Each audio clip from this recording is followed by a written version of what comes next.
Hello everyone. I hope you are all doing good.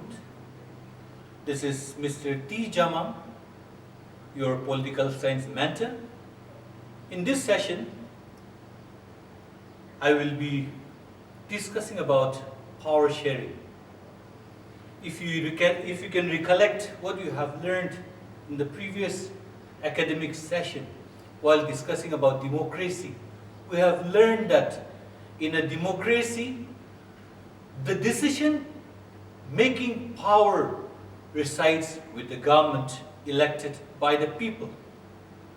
Now, the power of the government is not concentrated in the hand of one person, but the power of the government is divided among the various organs of the government, and it is not only dividing the power of the government among the various of the organs of the government alone, but power sharing can take place in various ways.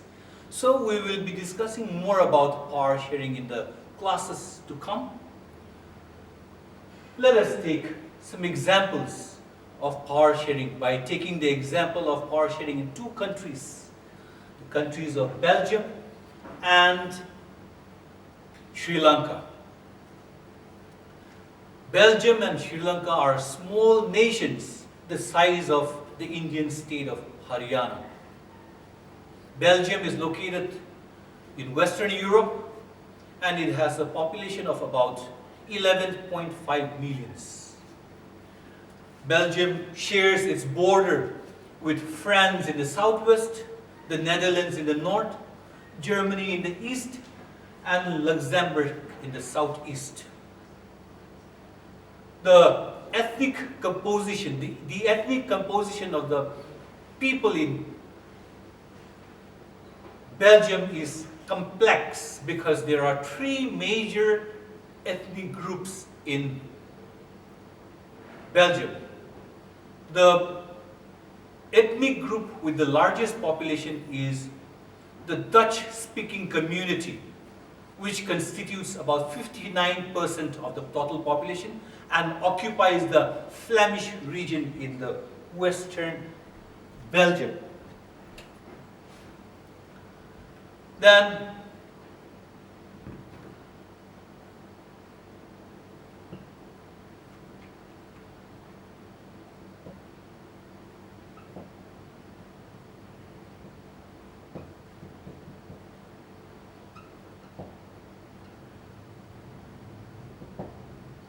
we have 40%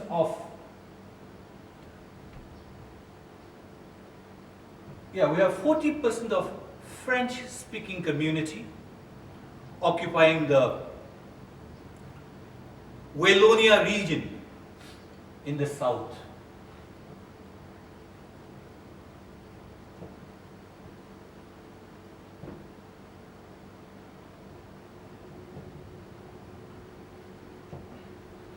Then we have 1% of German-speaking Dutch community, German-speaking Belgians occupying the east.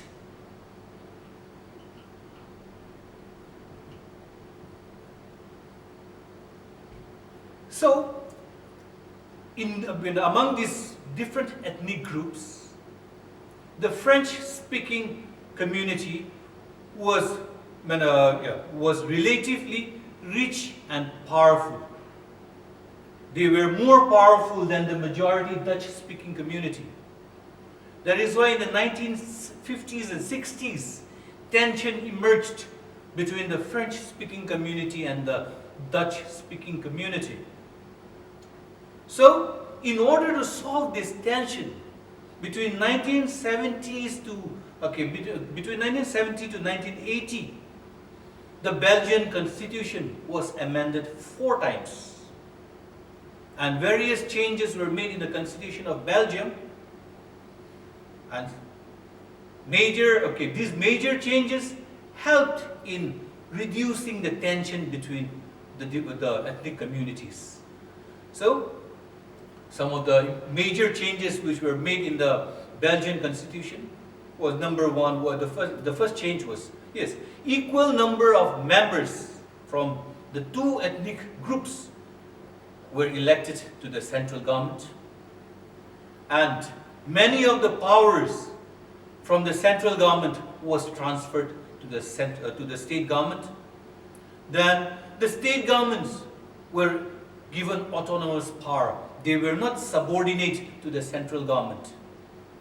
Then again, the capital of Belgium, Brussels, had a separate government.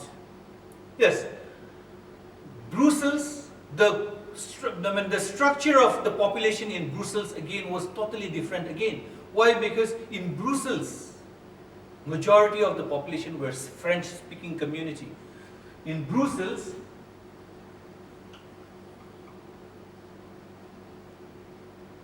%80 of the population were French-speaking from the French-speaking community, and 20% were from the Dutch-speaking community. Now this is a totally different case when we compare it to the percentage of population in the whole country. Now that is the reason why a separate government was established in the center. Then a third kind of government was set up, that was known as the community government.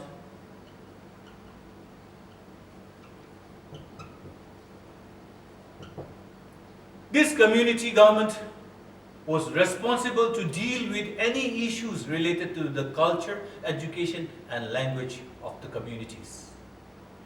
So, this was how changes were made in the constitution, adjustments were made in the constitution of Belgium, and the tension between the two communities were solved or settled peacefully.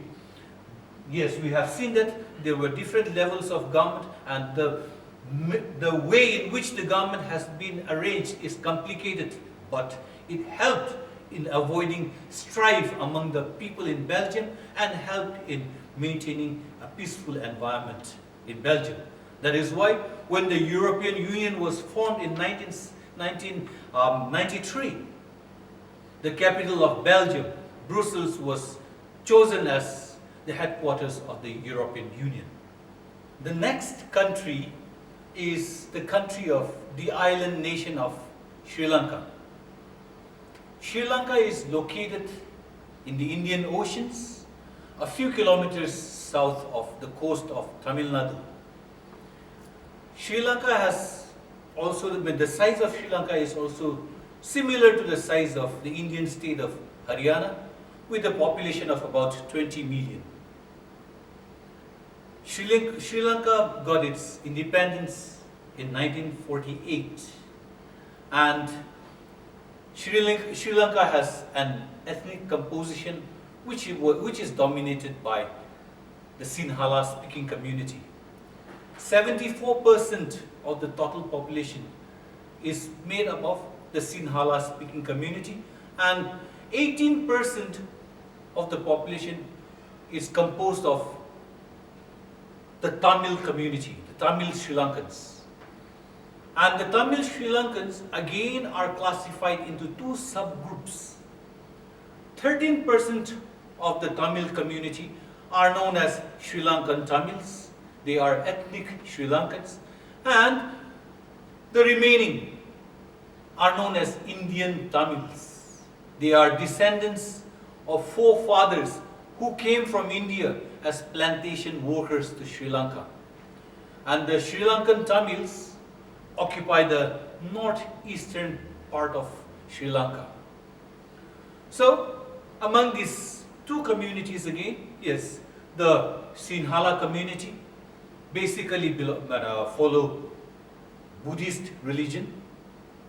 Then the Tamil community is made up of people following Hinduism and Muslim. Then again, from both the Sinhala speaking community and the Buddhist, and the Tamil speaking community, 7% are Christians. So, after the independence of Sri Lanka in 1948, the Sinhalese government the Sri Lankan government was dominated by the Sinhalese speaking community. And so the Sinhalese speaking Sri Lankans established a government dominated by a single community and tried to establish a majoritarian government.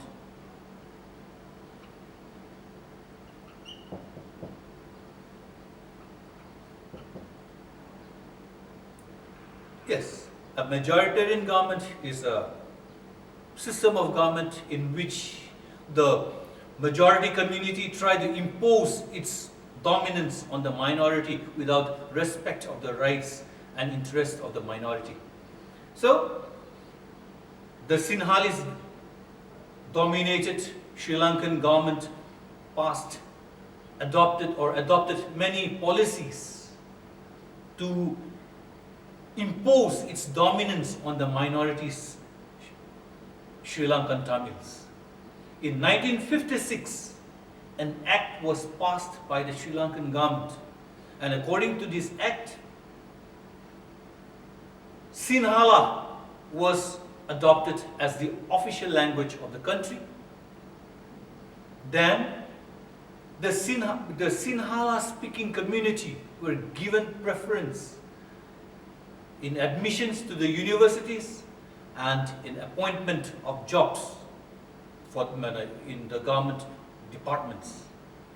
Then, since the main religion of the Sinhala community was Buddhism, the government tried to promote Buddhism.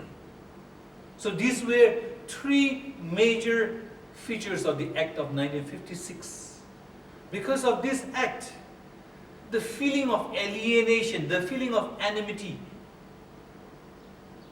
in the minds of the Tamil-speaking Sri Lankans towards the Sinhala-speaking Sri Lankans became more bitter. So, the Sri Lankan Tamils began to launch political parties and organize struggles in order to make the government recognize the importance of Tamil language, to provide autonomy to the Sri Lankan Tamils, and even to struggle for equality in jobs. But the Sinhala dominated majority Sri Lankan government did not pay heed to the demands of the Sri Lankan Tamils. This led to a more forceful and powerful struggle among the Sri Lankan Tamils. So, in the 1980s, the Sri Lankan Tamils began to demand for a Tamil Ilam, that is, a Tamil Ilam.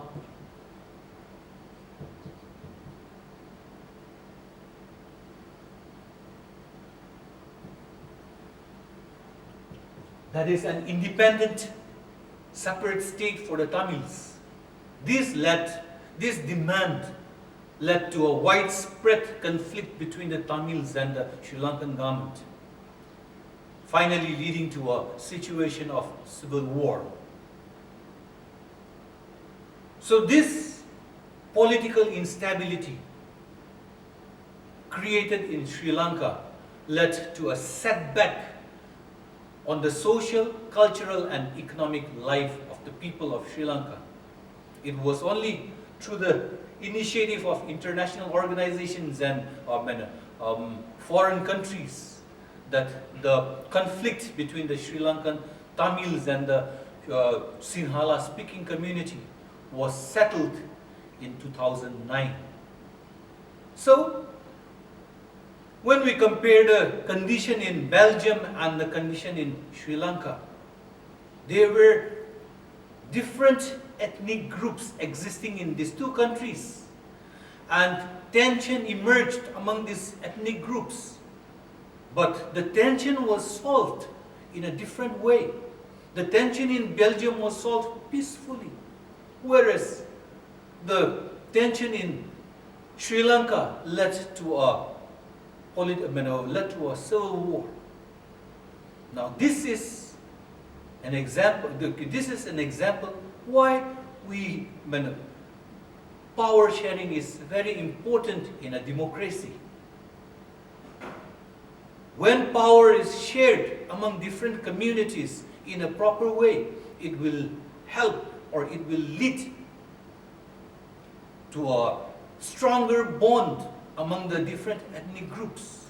But when power sharing is not democratically done, it will lead to a threat to the integrity of the country. So, we will continue with more points or more features about power sharing in the next class or in the next session. For today, we have discussed about political problems in Belgium and Sri Lanka, how it was solved, how it was dealt with by the government. And with this, we meet in the next session. Take care, stay safe. Thank you.